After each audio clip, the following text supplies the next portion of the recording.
Telah lama ku cari-cari langkah hidup yang lebih pasti, hidup penuh kemenangan setiap hari. Suatu saat Yesus panggilku menjadi pekerja, melayani, jadi saksi bagi Dia. Bukan sembarang pekerja, jalalah Yesusku luar biasa. Jalalah sungguh amat istimewa. Jalalah memanggilku menuai ladangnya, hanya anugerah semata. Jalalah aku dipakai olehnya. Jalalah sungguh amat istimewa, menjadi pekerja Yesus yang mulia. Shalom saudara-saudara yang dikasihi oleh Tuhan kita Yesus Kristus. Dalam hidup kita pastinya kita memiliki tujuan dan harapan ke depan. Ketika kita memiliki tujuan, disitulah tercipta satu masalah antara realita dan harapan. Nah, banyak orang terjebak dengan situasi yang terjadi untuk mencapai satu harapan yang dia harapkan. Nah, di sini kita memiliki dua pilihan. Yang pertama, kita mau gagal atau kita mau sukses. Ciri-ciri orang yang gagal. Yang pertama, orang itu tidak memiliki pengharapan. Kedua, orang itu gampang putus asa. Apa-apa dia cepat putus asa, ya. Kedua, cepat menyerah. Belum lama berusaha, sudah cepat menyerah. Yang ketiga, mempersalahkan situasi. Misalkan kondisi ekonomi orang tua, ya, mungkin wifi-nya ada kendala sehingga tidak membuat tugas dan lain sebagainya. Tidak mau maju dan tidak mau berkembang. Nah, orang kalau sudah tidak mau dan tidak mau maju dan tidak mau berkembang, wah ini berat sekali. Karena dia tidak memiliki arah dan tujuan hidup. Yang terakhir, yang kelima, orang ini tidak mau berubah. Orang ketika ada di posisi zona nyaman, dia tidak mau berubah. Dia sudah puas dengan kemalasannya, dia sudah puas dengan pencapaiannya. Disitulah kejatuhan orang yang tidak mau sukses, melainkan dia akan tetap gagal. Karena dia tidak mau berubah. Dia tidak mau mengikuti zaman. Belajar saat ini susah. Belajar matematika dan bahasa Inggris susah. Karena apa? Karena lewat daring, jaringannya jelek. Itulah orang yang tidak memiliki pengharapan. Nah, itu tadi pilihan yang pertama. Kita kalau mau gagal, silakan ikuti yang pertama. Tetapi orang yang memiliki pengharapan di dalam Kristus, itu pasti menjadi orang yang sukses. Yang pertama yang harus kita perhatikan, kita harus memiliki pengharapan. Yang dimaksud dengan pengharapan? Pengharapan yang dimaksud adalah suatu keyakinan orang percaya terhadap Tuhan. Kita bisa lihat pengharapan ini bukan berbicara tentang realita yang terjadi atau situasi kondisi yang sedang kita alami. Itu bukanlah satu pengharapan, tetapi pengharapan adalah sikap hati dan keyakinan kepada orang yang mampu kita percayai. Karena dia benar-benar mampu melakukan itu semua. Nah, siapa orangnya? Siapa orangnya? Dan siapa sumber pengharapan kita? Itu harus kita tahu. Satu-satunya sumber pengharapan kita itu adalah di dalam Allah. Di dalam Yesus Kristus yang memberikan hidup kekal kepada setiap orang yang mau percaya. Itu adalah pengharapan yang pasti. Itu adalah harapan di dalam kepastian yang Tuhan berikan. Dalam jaminan hidup kekal yang telah Dia berikan. Harapan berkaitan dengan sikap hati, bukan realita kehidupan.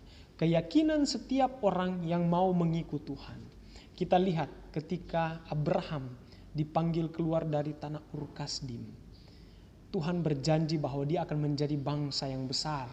Dia akan menjadi bangsa yang diberkati oleh Tuhan ketika dia melakukan perintah-perintahnya. Nah, berapa lama Abraham harus menunggu? Itu sungguh-sungguh sangat lama ketika istrinya Sarah melahirkan Ishak. Itu Abraham harus menunggu berpuluh-puluh tahun lamanya. Tetapi Abraham tetap memiliki pengharapan, sikap hati, kepercayaan kepada Tuhan bahwa ketika Tuhan berjanji, Dia akan memberikan. Sekali lagi, pengharapan itu berkenaan dengan sikap hati dan keyakinan kepada orang yang dapat kita percayai. Kalau saja Abraham tidak percaya kepada Allah ketika dia keluar dari tanah Ur Kasdim, apa yang Abraham cari sebenarnya? Kekayaan dia sudah punya. Dia adalah seorang yang kaya dari tanah Ur Kasdim. Tetapi ketika dipanggil oleh Allah, dia dengan rela hati mau mengikuti Allah. Keluar dari tanah Ur Kasdim itu. Menuju tanah Kanaan yang Tuhan janjikan bagi keturunannya. Pengharapan yang terlihat jelas ketika Abraham memiliki hal itu, keyakinan itu. Ketika dia diberikan satu ujian oleh Tuhan. Bukan hanya menunggu, yaitu kesabaran Abraham untuk menjadi orang pilihan Tuhan. Menjadi bapa orang beriman. Abraham malah diuji ketika Sarah melahirkan Ishak. Yang pada waktu itu Sarah adalah perempuan yang mandul. Tetapi Tuhan mengubah semua itu karena Abraham memiliki pengharapan. Hanya mengubah sikap hati, bukan realita kehidupan yang terjadi. Nah, setelah itu berpuluh-puluh tahun lagi ketika Ishak berumur 30 tahun lebih, Tuhan meminta Ishak, satu-satunya anak Abraham, untuk disembelih. Tetapi apa yang dilakukan oleh Abraham? Apakah dia menolak? Apakah dia berontak? Tidak. Abraham dengan rela hati, dengan senang hati mengikuti apa yang dikatakan oleh Tuhan. Seketika itu juga dia berangkat bersama dengan dua bujangnya, bersama-sama dengan Ishak anaknya, pergi ke Gunung Moria. Di sana sudah disediakan tempat pembakaran untuk korban sembelihan. Namun seketika itu juga ketika Ishak bertanya, "Bapa, di sini sudah ada kayu dan di sini sudah ada api. Di sini sudah ada belati. Manakah korban persembahan?" Abraham berkata apa? Tuhan sudah menyediakan. Padahal sebenarnya yang mau dipersembahkan itu adalah Ishak. Seketika itu juga Ishak mau disembelih. Sudah diikat dan mau disembelih. Tetapi ketika Abraham mengangkat belatinya, malaikat berkata, "Abraham, jangan kamu lakukan itu. Lihat, di semak duri itu ada kambing domba yang tersangkut tanduknya, dan ambillah itu untuk disembelih." Perhatikan baik-baik. Abraham dengan rela hati mau memberikan anaknya yang tunggal. Dan itulah yang menjadi pengharapan besar. Dan Abraham malah memiliki pengharapan bahwa Allah di atas segala Allah. Dia mampu melakukan segala sesuatu. Ketika Ishak kemungkinan pada waktu itu meninggal, Abraham masih memiliki pengharapan bahwa Allah mampu membangkitkan Ishak. Tetapi Tuhan memiliki rencana yang lain dalam kehidupan Abraham. Ya, kesuksesan orang percaya bukan terletak kepada berkat secara jasmani. Itu hanyalah bonus yang akan Tuhan berikan. Tetapi yang saya mau tekankan di sini adalah berkat secara rohani, yaitu kehidupan kekal yang Tuhan sediakan. Karena kita harus fokus kepada berkat rohani, bukan kepada berkat jasmani. Kita bisa lihat ketika orang fokus kepada berkat rohani, dia akan membangun hubungan yang intim dengan Tuhan. Hubungan yang intim itu seperti apa sih? Hubungan yang intim itu kita lakukan di dalam doa, di dalam membaca firman, di dalam membagikan kasih. Itu kita bisa lihat dalam kehidupan Abraham. Abraham ketika berpindah tempat, dia selalu membangun mesbah doanya di situ. Karena itu dia memiliki pengharapan yang pasti di dalam Tuhan. Dan pengharapan yang pasti berkaitan dengan sikap hati dan keyakinan bahwa dia akan bersama-sama dengan Bapa, bersama-sama dengan Allah di surga. Bukan yang dilihat atau yang bersifat jasmani atau fisik. Itu hanya bonus semata. Dan ini kita bisa lihat dalam kasus Stefanus. Kasus Stefanus ketika dia dilempari dengan batu. Dia menatap ke langit dan dia melihat cahaya kemuliaan Tuhan. Nah, ini yang saya mau katakan bahwa berkat kesuksesan dalam kehidupan orang Kristen adalah ketika dia mampu membangun hubungan yang intim, bukan melihat kesuksesan secara jasmani. Ya, jangan fokuskan hidup Anda kepada hal-hal yang bersifat jasmani, tetapi hal-hal yang bersifat rohani. Secara kasarnya, saya dapat katakan bahwa ketika engkau memperoleh hidup kekal, apalagi yang harus kita cari di dunia? Karena itulah tujuan hidup manusia. Itulah tujuan hidup manusia dan orang yang memiliki pengharapan di dalam Kristus. Itu selalu bersuka cita dalam segala sesuatu, ya, mengucap syukur dalam segala hal. Dia terus berdoa, dia terus meminta bahwa Tuhan harus menuntun hidupnya. Dia meminta bahwa Tuhan yang menolong hidupnya sampai dia menyelesaikan pertandingan hidup di dunia. Kita banyak belajar dari beberapa tokoh di dalam Alkitab, ya, seperti Nuh yang dikatakan orang gila ketika dia mau membangun bahtera, tetapi dia tetap memiliki pengharapan karena Tuhan memberikan kasih karunia kepada dia. Kita bisa melihat kisah Abraham di mana dia dengan rela hati mau mempersembahkan anaknya yang tunggal, namun Tuhan menggantikannya dengan kambing domba yang sudah disediakan. Kita bisa melihat kisah Daniel di mana dia akan dimasukkan ke dalam gua singa, tetapi dia tidak mengandalkan manusia, tetapi dia mengandalkan Tuhan. Kita bisa melihat Sadrak, Mesak, dan Abednego ketika mereka mau dilemparkan ke dalam lautan api. Mereka berkata, jika Allah yang kami sembah sanggup melepaskan kami, dia akan melepaskan kami dari perapian yang menyala-nyala dan dari tanganmu ya Raja. Tetapi seandainya tidak, perhatikan baik-baik, mereka mengatakan, tetapi seandainya tidak, kami tidak akan menyembah dewa yang Tuhanku sembah dan patung yang Tuhanku dirikan.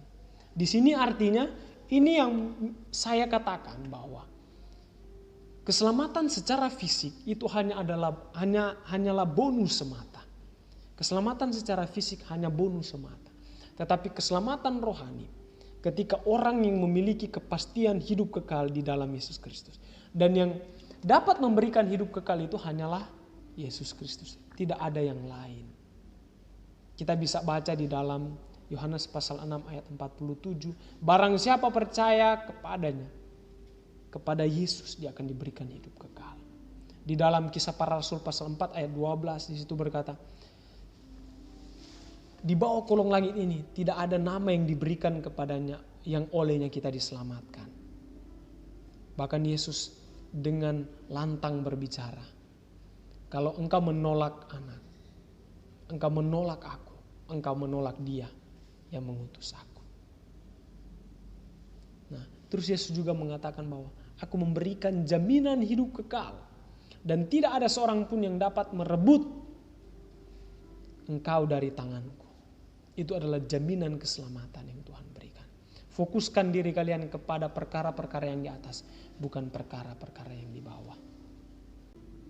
Menderita, hidup penuh dengan kasih, hidup mengampuni, dan masih banyak lagi ajaran-ajaran Yesus yang bisa membuat kita bertahan dalam pengharapan. Nah, bagaimana caranya remaja Kristen yang berpengharapan menghadapi pergaulan zaman saat ini? Zaman kalian ada di era digital. Saya mau mengatakan bahwa dalam segala sesuatu yang kalian lakukan, itu ada dua pilihan. Ada dua pandangan. Kalian mau menjadi berkat atau kalian mau menjadi batu sandungan. Kalian memakai satu alat ini sebagai hal yang positif atau hal yang negatif. Yang pertama yang harus kita lakukan adalah membangun hubungan yang dekat dengan Tuhan. Membangun mesbah doa, berdoa setiap waktu. Mulai menyempatkan waktu untuk membaca dan merenungkan firman Tuhan. Dan engkau akan mendapatkan kekuatan yang sesungguhnya daripada Tuhan. Yang ketiga, mulai belajar, mau berubah. Kalau yang dulunya cepat marah, sekarang kita mulai sabar. Kalau yang dahulunya kita malas, kita mulai menjadi rajin. Kalau yang dulunya kita suka memaki, mulai sekarang kita mulai mengatakan kata-kata yang memberkati orang. Keempat, kita terus-menerus berubah menjadi lebih baik lagi. Terus-menerus menjadi serupa dengan Yesus Kristus. Sekalipun di tengah-tengah penderitaan yang kita alami, mungkin diejek dan dihina oleh orang lain, kita tetap memiliki pengharapan yang pasti di dalam Tuhan. Kita tidak peduli dengan apa kata orang, tetapi kita mau maju terus. Kita mau menjadi sukses di dalam Tuhan. Kita mau menjadi orang yang sukses, menjadi berkat bagi orang lain. Ingat, orang yang sukses di dalam Tuhan ketika dia memiliki jaminan keselamatan dan dia mampu menjadi berkat bagi orang lain. Tuhan Yesus memberkati, tetap semangat dan memiliki pengharapan di dalam Yesus Kristus.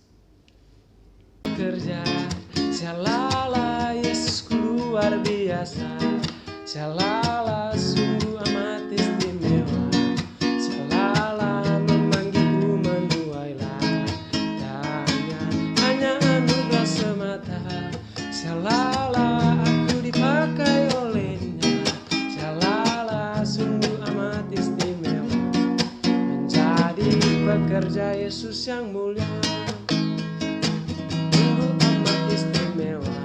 Menjadi pekerja Yesus yang mulia, sungguh amat istimewa. Menjadi pekerja Yesus yang mulia.